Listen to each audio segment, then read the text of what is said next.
You're listening to Tarazi Tuesdays with the Bible as Literature.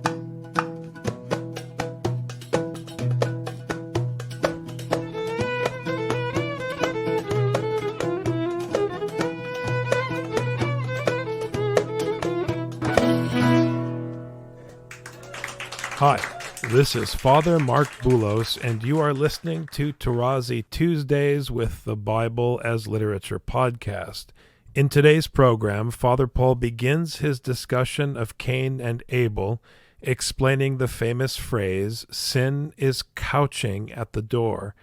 He also reiterates the importance of the Hebrew word yalad, noting that it can only be used in conjunction with the woman, an important point lost in translation. I am happy to introduce Father Paul on the Bible as Literature podcast, Tarazi Tuesdays. This passage is important, again, in the original and only in the original, because the translations, I don't know whether they massacre it or they have no choice but to massacre it. That's the way it is, unfortunately. This part is the beginning of that chapter which ends the Toledot of the heavens and the earth and prepares for the Toledot of Adam in chapter 5. We shall see how the rest of the chapter also hinges, connects. So it's a central chapter in that sense. It ends 2-3 and prepares for 5. And one can see it right from the beginning that Cain is not only born, but even conceived outside the Garden of Eden. Remember, only the man and Eve lived in the garden, not any of us. So all these dreams of going back to the garden and so on, they are fallacious. We have to go to Zion, the New Jerusalem. But again, Cain behaves outside the garden the way his father behaved in the garden. This is clear from the end of verse 2, where Cain is presented as being Cain haya obed adama, tiller of the ground, but as I explained, servant of the ground. So it's very important. Now I'm stressing Cain for a very simple reason, that Abel does not have a function in this story, except the fact that he is a shepherd of flock and he makes an offering out of the firstlings to God. But he does not deal with Cain. It is Cain who deals with Abel and kills him. So it is as though Abel appears and disappears. Not much about him. One cannot write a story, a novella, a play on Abel. It's impossible. The actor is Cain, and he is the one who kills his brother. He is the one with whom God deals. He is the one who founds a city and has a genealogy and so on. Abel just appears and disappears. And this is reflected in his name, the meaning of his name. Abel is the passing breath. The same word occurs very often in the book of Ecclesiastes and means vanity, vanity of vanities, vanity. It's empty, there is nothing there. And that is very important because the story here is not a Hallmark card story about brotherly love and brotherly concern. It is actually the duty of any human being that is represented through Cain to deal with any of his like, be they of no value. It doesn't matter. He is responsible for his actions towards them, And this is the basis on which he is judged by God in dealing with something totally passing of no value. So let's concentrate on Cain. Chapter 4 begins with Adam yada. We have a nominal phrase, a nominal sentence. It's like Genesis 1:2. The topic is Adam, the verb is secondary, but still the action is there, that he knew Hawa, the mother of all living, who is Ishto, his wife, the way he decided to name her. With this, we have a preparation for the end of the chapter in 425, where we hear that Adam knew again his wife. And I shall comment on it in its place. But it's very important to notice this connection, and we shall see why when I get to 425. Especially through this again, he knew again. So here, Adam, the man, the Adam, knew his wife, and she conceived and she gave birth. What yalad, very important verb. I shall make my comments on it at the beginning of chapter 6, and even at the end of 4 and the beginning of 5. She is the one who gives birth. Let's say a few words on that already.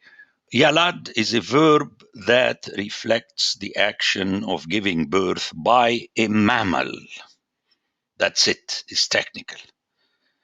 Now remember earlier, Eve was given the name Eve by her husband, and the explanation is that she is mother of all living, mother of life. And that becomes very important because in the Bible, only women are connected with the verb yalad, not man. And this is where the Greek does not reflect the original. For the Greek, genesen could apply to a man and to a woman. We have it in the genealogy of Matthew. And that is really something very important to point out, because today you see how men talk, we are pregnant, we give birth, and so on. It doesn't work like that. A man does not give birth. It's the woman that gives birth. And this will appear very clearly in chapter 5, where the verb used to speak about man giving birth, the way we refer to it, the form is the fifth verbal form, which is the hif'il, which has the connotation of making someone else give birth, which means the man gives birth ultimately through the woman. And that will become a central point at the beginning of chapter 6, where the author uses it magisterially to belittle man and his machoism. But we'll have to wait for that. For the time being, this verb yalad is applied to Eve. But notice what she says, because Cain is from a root that means to own, to possess, to acquire. And she says, I have acquired. Kaniti, notice. Cain and Kaniti is from the same root.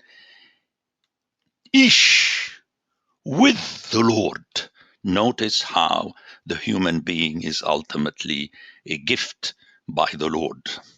And you see now the importance as to why woman gives birth. It is ultimately a gift from the Lord. The addition with the help of the Lord is wrong. It is with the Lord.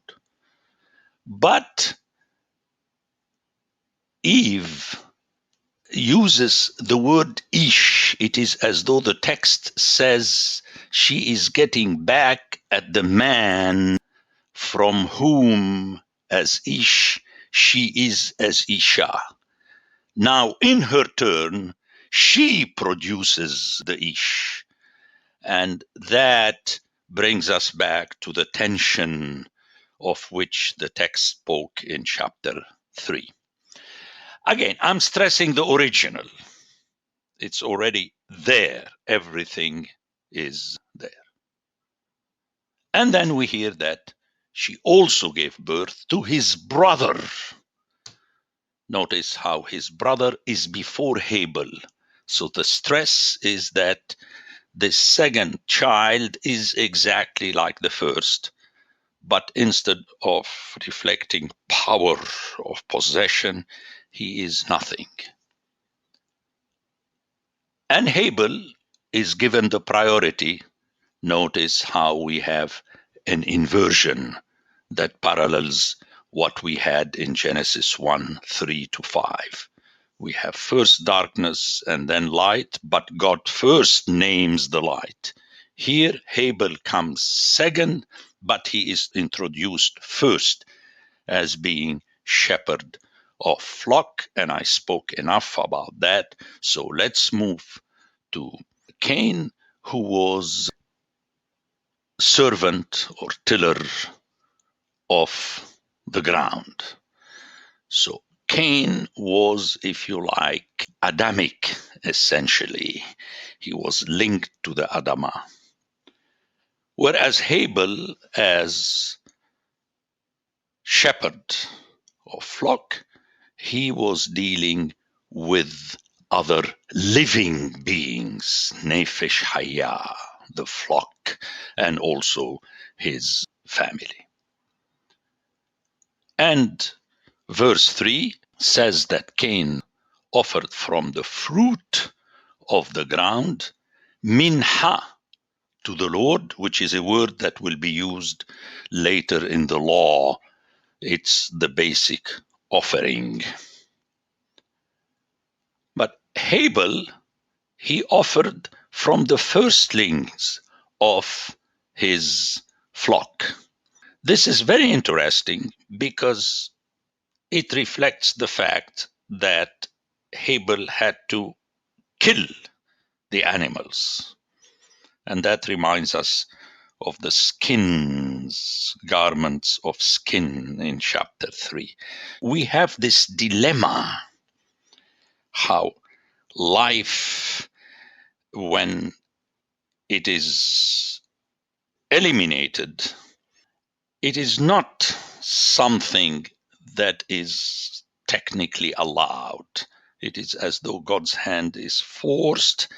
That is why the first thing as an expression of life, ultimately, if it is destroyed as an offering to God, meaning that the control of life is ultimately in the hands of God, as we shall see soon that God will not allow anyone to kill Cain. So this text is really very loaded, to put it simply. And the Lord accepted the offering. Again, notice how the offering of Abel is referred to as minha at the end of verse 4. It is an offering ultimately to God.